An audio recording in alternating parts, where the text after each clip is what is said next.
Thank you, and good afternoon to everyone. Thank you for coming. As Professor Lee said, this is the session 2, labor part 2, so that makes this the sequel to part 1. In the mines, on the rails, in the fields, and in the markets. We have 3 panelists today, and I'm going to start by introducing our first one.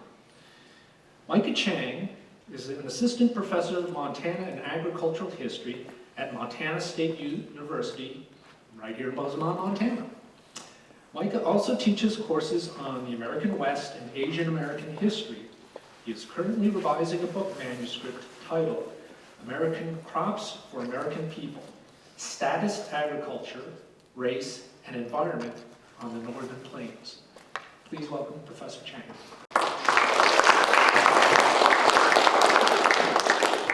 Thank you, Dr. Tong. And I would just like to start by thanking Drs. Todd Larkin and Hua Lee for hosting this conference and putting together these really important sessions and these panels.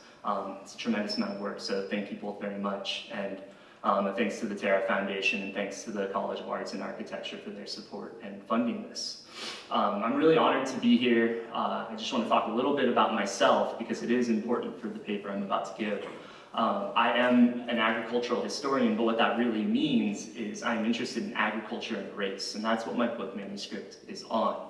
And here in Montana State, here in Montana in the Northern Plains, I'm a public-facing scholar. When I go out and I talk to public audiences about my work and about race and agriculture and history in Montana, I come back with strong convictions that conversations like we're having here today and this weekend are necessary in Montana.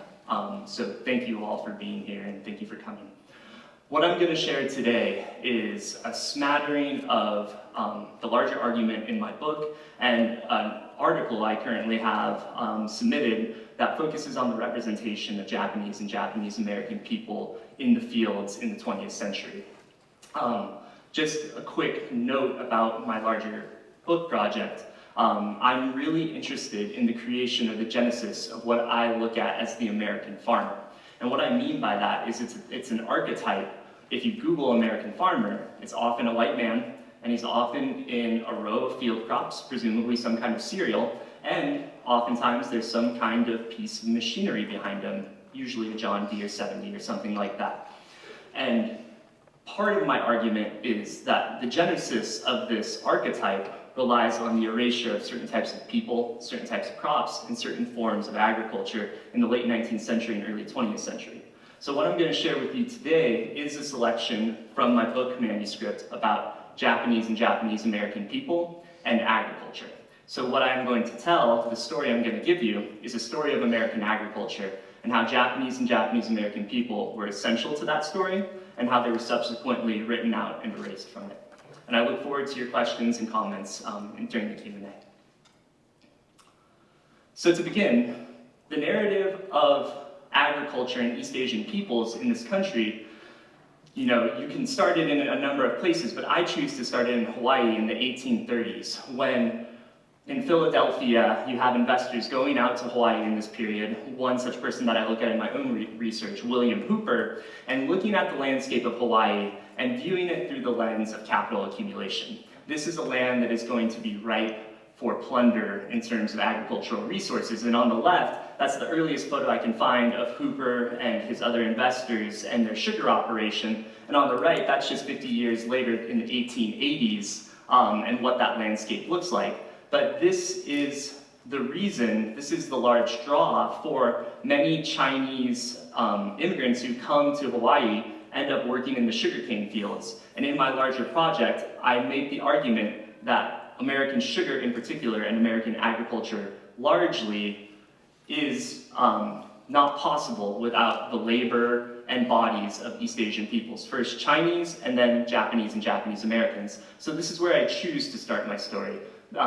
With sugarcane in Hawaii, because after the Chinese Exclusion Act and with diminishing numbers of Chinese laborers available in places like Hawaii and California for agriculture, agricultural investors, federal agents start to turn to Japanese people as a desirable form of labor. And what you see here in front of you are maps from 1886 of a labor contracting group in Tokyo that was paid by agricultural interests in the United States to go out to the most purely remote agricultural regions of southern Japan in the Hiroshima, the Fukuoka, and the Wakayama prefectures. And this is the work I'm drawing on from Yuji Ichioka, who was a social historian, Asian American historian at UCLA in the 1980s and 1990s. And he went through using the National Archives in the United States and in Japan and managed to do these incredible maps showing where Japanese laborers who came to Hawaii and then California, Pacific Coast states, and eventually the Rocky Mountain states, where they came from and how many of them came from these places. And just to give you a texture, they were targeted because they were from agricultural regions. That is what American agriculture wanted. They wanted laborers that were temporary and expendable, but had a familiarity in agriculture. So once their usefulness had expired, they could get rid of them. And as a side note, they also targeted lazy, self-indulgent men. And what that means is they ended up with a bunch of men 30 and under. So, not to target myself here. And these are images of the first Japanese laborers in places like Hawaii and California. They immediately found work in sugarcane fields and other agricultural industries, as well as the railroad later on.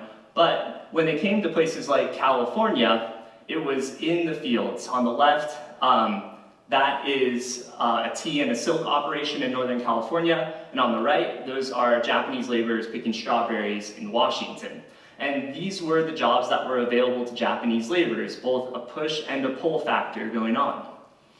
And this is the first image I can find of a Japanese group in Montana, in Whitefish, Montana, in the northwestern part of the state in 1900 and 1901. But when we think about Japanese immigration, I'm tracking it chronologically and spatially. Because first they're arriving in Hawaii in large numbers, and then they're arriving in the Pacific Coast states, Oregon, Washington, California, and then eventually, by taking the railroad and working as rail crews, they find themselves in the Northern Plains and in the Rocky Mountain West and in places like Canada.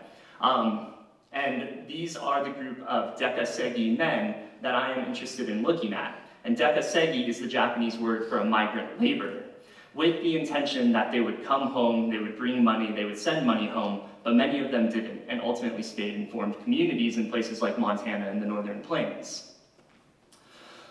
And at that same time, just like we think about the sugarcane industry developing in Hawaii in the 1880s and before, agriculture in the West as a region was being defined in this period after the Civil War. The 40 years after the Civil War is the settlement of the West, as well as that identity in the Jeffersonian yeoman ideology, that white young families were going to move out to the West and they were going to grow crops in a European manner, and it was going to be for the sake of sustenance, as well as something for them to sell to the railroads to ship back to Minneapolis or to send off to Seattle.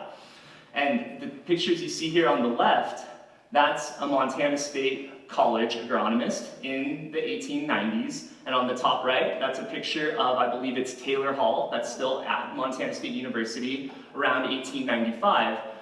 The identity of Montana's agricultural systems, as well as the larger West, had not been entrenched or established. There were ideas about how it would look, but these things were still very fluid at this time period.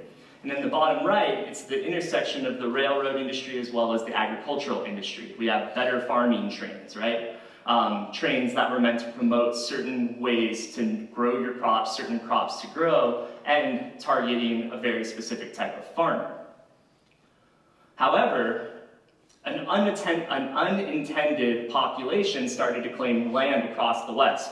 And one thing I won't get into in this presentation that I'm happy to talk about in the Q&A is more about alien land laws and what that looks like in the Northern Plains and the Rocky Mountain West. But I want to draw your attention to the middle column on the right. On the left, we can see where the Japanese community in the mainland United States is located, and in terms of the percentage and population density. But in the middle, once again, Yuji Ichioka went through and tabulated how many Japanese people in each state owned land. And other historians have done the work to show that agriculture was a very important industry to these Japanese Issei who came, and, you know, for the sake of opportunity, some wanted to settle and lay down roots, and they found an opportunity forward by owning land and practicing American agriculture. And I just want to go through a few stories here before I go to the erasure part of my argument, because as a historian, I seek to recover these stories and bring them to the forefront and complicate our narrative of American agricultural exceptionalism. This is an image of Io Nagashima, who came here actually as a picture bride in 1907. Her husband, who I'm drawing Kumazo, worked as a railroad laborer for the Northern Pacific Railway outside of Billings, Montana. And he came in 1905, and after managing to lease a piece of land from a farmer in Carbon County working sugar beets, went to Seattle and picked up Io as a picture bride and brought her back out to Montana, where she lived the rest of her life, the last 20 years before this picture was taken, as a widow, had 12 children, and in her oral history, fondly talks about her garden. She loves her garden. And not just that, but she also has an identity in this piece and in this history of American agriculture, where she talks about the importance of growing sugar beets and wheat, and being in a community of Japanese people in southern Montana, right outside of Billings. Another story I track is that of Henry Hashitani, who emigrated from Tottori in the 1890s and ended up in Seattle, and like many other Dekasegi, worked for the railroad and then found their way east into the Northern Plains and Rocky Mountains. And what's really interesting about Henry is he's one of the few young men, he emigrated when he was 16 or 17, he's one of the few young men who leaves a diary behind. And he describes the type of grueling labor that he had to practice as working on the railroad. And he describes it as dirty. And one of my favorite quotes, because it's so descriptive, is he says, "I was tired of being treated like a menial labor-like pig." Like, he was done with it. And instead, he finds opportunity in sugar beets, where the Nagashimas lived in Carbon County. And to me, as a historian, we don't have these community histories in the same ways that European homesteaders leave behind. To me, that signifies the creation of a small but burgeoning Japanese community in the early 20th century. And similarly, Aya Hayashi up in Whitefish, Montana, came as an early picture bride, I believe in 1905. And it's the same story as Io Nagashima. She arrived in Seattle, her husband came out from Whitefish, and then she arrived later in northern Montana, and in her oral history, younger Japanese women who came after her talk fondly about her in this mother-like way. And when I read these stories, it all revolves around agriculture, as diverse as it is, with ranching, with farming, horticulture's in there as well. American agriculture in Montana, northern plains, across the West, relied on these people, and these people, since the first half of this conference is about recovering the daily lives of these people, saw themselves as a piece of that as well. On the left, that's an image. They started to form groups. They created a producers association that was based out of California, and in this publication, they essentially had articles talking about how to be a proper American farmer, what type of crops to grow, how to acquire loans for certain things, and they were creating groups. And on the right, because I have an interest in sugar beets, and that's going to be part of my story of erasure later on, this is the first instance I could find of sugar beet companies in the Rocky Mountain West region seeking out Japanese people specifically for their labor. And this is in 1907, and Montana's sugar beet industry begins in 1905 with the Huntley Project and the federal irrigation project that happened there. And this is what's left behind. And these photos make me a little bit emotional, because when I look at these photos, as a Montana historian, I oftentimes will see photos like you see on the right of communities like in Plentywood or in Havre, of these homesteaders who are so proud of coming to Montana and roughing it out through drought and breaking the land and all of these things. And oftentimes when they gather as a community in rural Montana, they're gathering at the schoolhouse or they're gathering at the church. And we see something similar here on the right. Yet these communities were never afforded an opportunity to grow in the same ways that those other homesteading communities were. And I'll get there in a moment why. But these photos make me emotional because they're just found in vertical files in an archive with no description. I know nothing about these people, I know nothing about these children, other than they lived in Bighorn County. That's it. I don't know when, I don't know who, and those stories mean a lot to me, and they're what I'm trying to recover as I'm doing this history.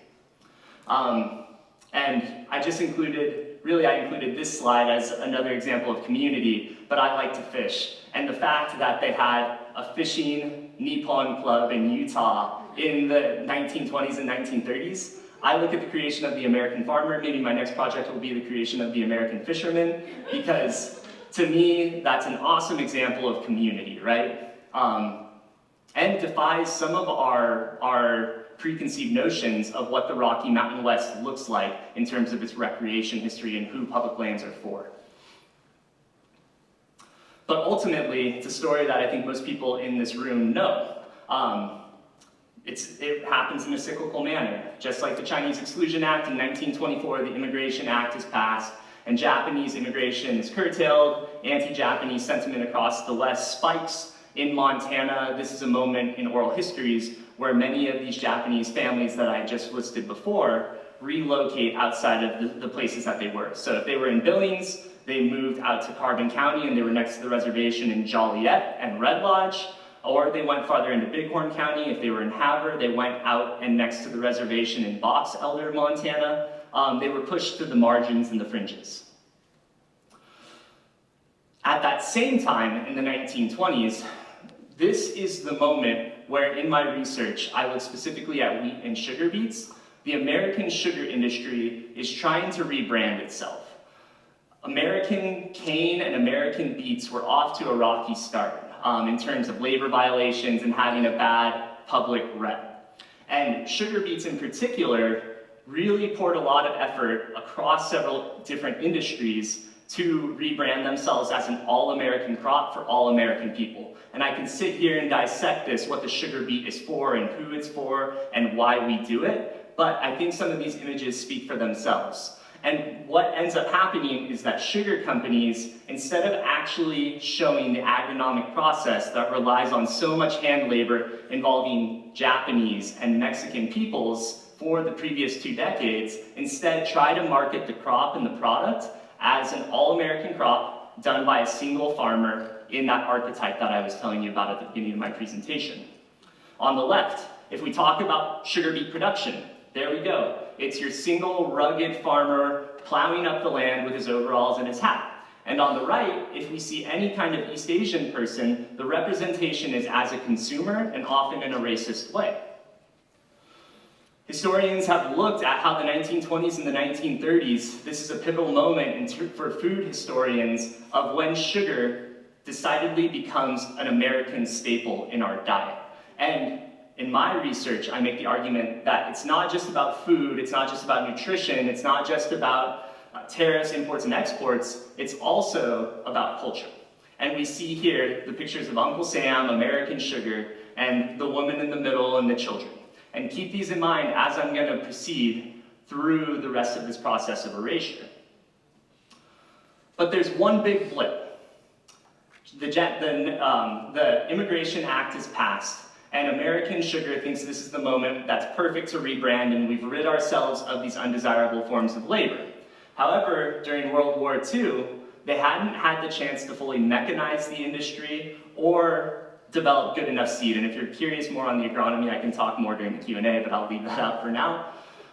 Nonetheless, the sugar beet industry, as well as many agricultural industries in the United States, needed emergency labor in 1942. And the way they found that, as you can see on the left, is individual companies, the USDA, Extension Service, and the War Relocation Authority worked all together to find suitable labor in the form of incarcerated or interned Japanese people.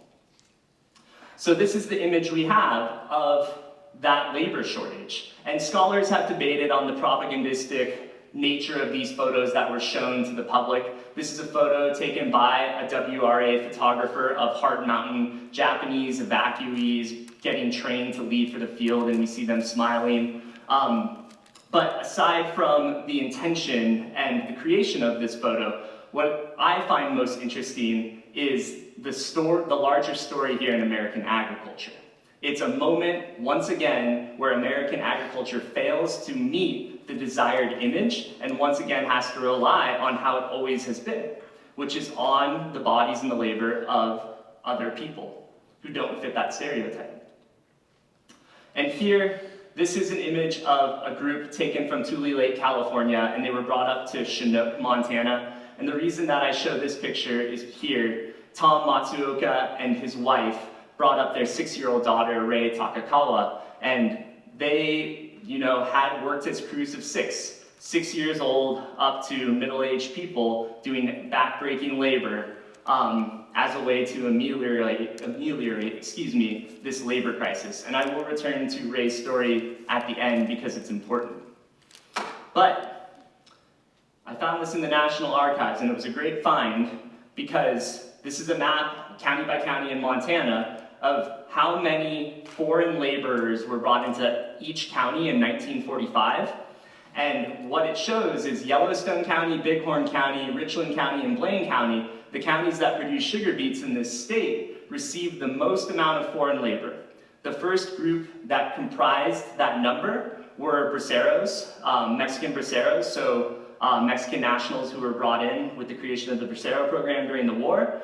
But the second group were Japanese, and that's all it was labeled as, was Japanese. It didn't matter if they were an Issei, Nisei, Sansei, a first generation, second generation, or third generation.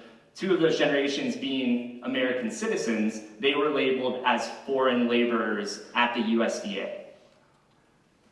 And this is the image we have of 1945. The patriotic image of the white man in his overalls and in his hat, holding up the beet, right? Meet wartime need for sugar. And it continues after the war. The story of beet sugar, if any of you have been to Billings south of 27th, that factory is still there, and that's that factory there. It's a white man atop his tractor working that field himself, and on the right, it was really pushed, the narrative was really pushed in the drive to mechanize the industry. And on the right, I'll just draw you to the inside of that mechanization pamphlet. Hand labor is now old-fashioned. It's doing the job the hard way, the expensive way, and the uncertain way. And in my work, I show when they're really talking about hand labor, they're talking about undesirable people in agriculture that had been there prior. And I'll leave you on the erasure piece with how this proceeded. In the 1950s, the FFA, the Future Farmers of America, and 4-H received these pamphlets across the country to learn about the importance of American sugar. And here we see nothing of the agronomic process, the people, or the types of methods for tending those plants, right? It's meant to show a very specific image of why American sugar is supposed to look a certain way and who it's supposed to be for. But that's not the entire story. And I'm just going to conclude here by showing that places like Densho are doing great work to recover these stories and bring them back into the fold so we can tell a more realistic and honest history of American agriculture and places like Montana. On the left, that's Rei Takakawa, and on the right, that's her dad, Tom Matsuoka. And their stories are available for everyone to listen to on Densho. And you can hear how Rei was uncertain about what a sugar beet was when she left California because she grew up in Bellevue, Washington. And you can hear how Rei ended up meeting her future husband in the sugar beet fields in Chinook. You can hear Tom talk about the importance of agriculture to his family because he ended up living in Montana even after the war. When he was released, he stayed in Montana with his wife. And because I feel the need to bring some art in to close, artists are also reclaiming this story, and these are recent pieces that I've discovered in the course of doing this research. On the left, that's artist Cindy Mochizuki, and that's her piece Tensai that you can see at the Manitoba airport. And Cindy is a descendant of Japanese people who were relocated I don't remember from which city in Canada, but they were brought out to the prairie provinces to work beats. So another nation, another story, but very similar when we think structurally. And on the right, this is a piece called Enduring Radiance in Bellevue. And the video I don't think is going to work, but why I wanted to finish with this is because this exhibit was shown in 2022 in Bellevue, and it's all about the story of Japanese farmers in Washington and the importance of agriculture in their lives. And it was a cool exhibit where it was a huge mural, and it had QR codes, and you could hold up your phone, and then the mural would talk to you and tell their story. And Ray Takakawa was one of the featured stories of the 7 people who were on that mural. So I look forward to your questions and comments. Thank you for listening.